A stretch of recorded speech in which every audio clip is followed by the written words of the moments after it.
الحمد لله رب العالمين والصلاة والسلام على أشرف الأنبياء والمرسلين نبينا محمد وعلى آله وأصحابه أجمعين أما بعد. Maintenant, quel est le jugement de Zakat al-Fitr? On sait que c'est une chose qui est aimée d'Allah, qui est citée dans le Coran. Maintenant, est-ce qu'elle est obligatoire? Ou bien est-ce qu'une personne peut la faire si elle en a envie, ou elle peut la délaisser si elle le désire? Quel est le jugement? C'est une obligation. Ahsantum. La majorité des savants s'accordent à dire que Zakat al-Fitr, c'est une prescription obligatoire.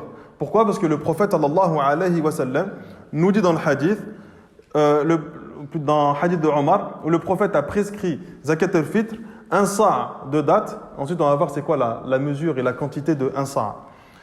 Ou bien d'orge pour chaque individu, esclave ou libre, homme ou femme, jeune ou vieux, parmi qui?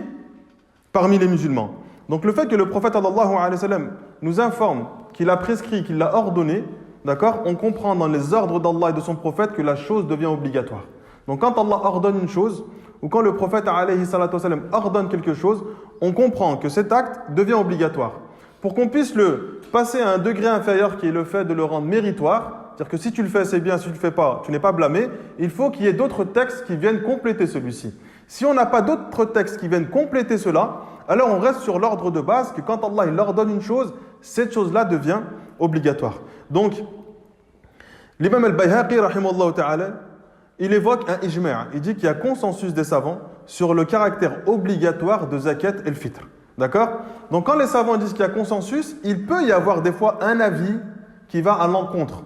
Mais quand ils disent qu'il y a consensus, ça veut dire que l'avis qui va à l'encontre, il n'est pas mu'tabar, il n'est pas à prendre en considération. Donc des fois, les gens, on leur dit qu'il y a un consensus de savants, on dit non, mais il y a tel avis. Oui, mais cet avis-là, pour le savant, il n'est pas à prendre en considération parce qu'il est extrêmement faible. Et dans les sujets de jurisprudence, il y a des divergences dans tout. Si ce n'est dans les 5 pays de l'islam, il y a des divergences. Donc les 5 pays de l'islam, tout le monde est unanime sur le fait que c'est obligatoire. Maintenant, sur tout le reste, tu vas pouvoir trouver des divergences et des paroles de savants qui vont aller à l'encontre de ce que toi, tu as l'habitude de voir ou l'habitude d'entendre. Et nous, ce qui nous est demandé, c'est de prendre l'avis qui nous semble le plus juste. Et ne pas prendre l'avis à chaque fois qui apaise ta passion et qui te soulage, parce que c'est plus facile pour toi de prendre ces avis-là. Ila huna, subhanaka Allahumma wa bihamdik, la ilaha illa anta, astaghfiruka wa atubu ilayk.